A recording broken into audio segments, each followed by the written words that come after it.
নমস্কার বন্ধুরা, ঝুমা কিচেনে সবাইকে স্বাগতম। ঈশ্বরের কৃপায় সবাই ভালো থাকুন, সুস্থ থাকুন এই কামনাই করি। তা আজকে আমি আবারও আপনাদের সামনে একটা নতুন রেসিপি নিয়ে চলে এসেছি। ইন্দুবালার ভাতের হোটেলের কচু বাটা।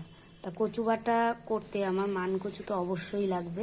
এই মানকচুটাকে আমি ছুলে ভালো করে জলে ভিজিয়ে রাখবো 10 মিনিট, তারপরে গ্রেট করে নেব।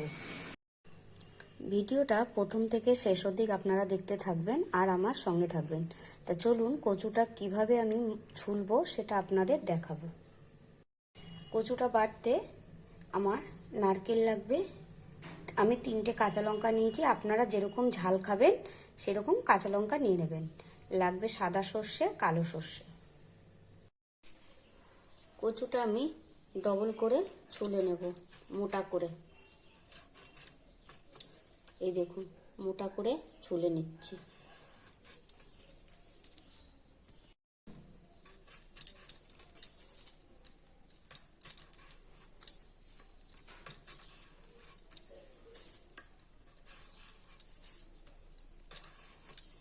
এক পালটা আগে ছুলেছি, আবার আর এক পালটা ছুলছি। আপনারা বলতেই পারেন হাতে গ্লাভস পরে নিয়েছো দিদি ভাই। আমি হাতটা আমার যদি একটু বলা যায় না কচুর কথা, একটু হাতটা চিরবির করতেই পারে, ওই জন্য আমি হাতে গ্লাভস পরে নিয়েছি।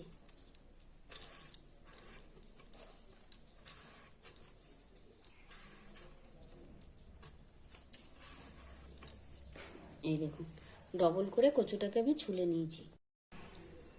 কচুটা আমার কাটা হয়ে গেছে, এই যে। এবার আমি জলের মধ্যে ভিজিয়ে রেখে দেবো 10 মিনিট,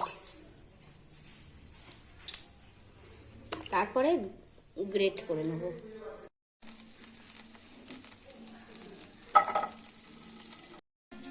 দেখুন বন্ধুরা, আমি কচুটা 10 মিনিট হয়ে গেছে আমার জলে ভিজিয়ে রেখেছিলাম। এবার জল থেকে তুলে এবার আমি গ্রেট করে নেব।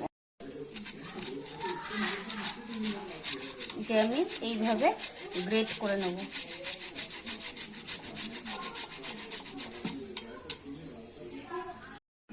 কচুটা আমার গ্রেট করা হয়ে গেছে। এবার আমি সর্ষে, কাঁচা লঙ্কা, নারকেল দিয়ে বেটে নেব। শিলে নারকেল, সর্ষে আর এই যে কাঁচা লঙ্কা নিয়ে নিলাম, আর একটু নুন নিয়ে নেব। এবার আমি এটাকে আগে বাটবো।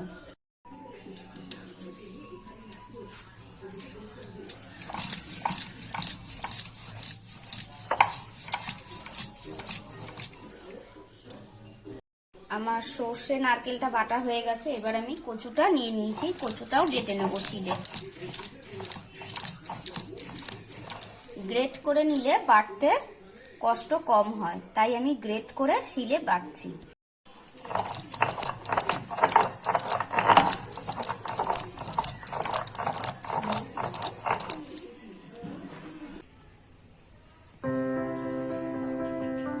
বন্ধুরা, আমার ইন্দুবালা হোটেলের কচু বাটাটা আমার রেডি হয়ে গেছে। গরম ভাত দিয়ে জাস্ট ফাটাফাটি জমে ক্ষীর হয়ে যাবে ব্যাপারটা। কেমন হয়েছে আপনারা একটু কমেন্ট করে জানাবেন। আর রেসিপিটা যদি আপনাদের ভালো লেগে থাকে তাহলে সবাইকে শেয়ার করে দেবেন, লাইক করে দেবেন আমাকে।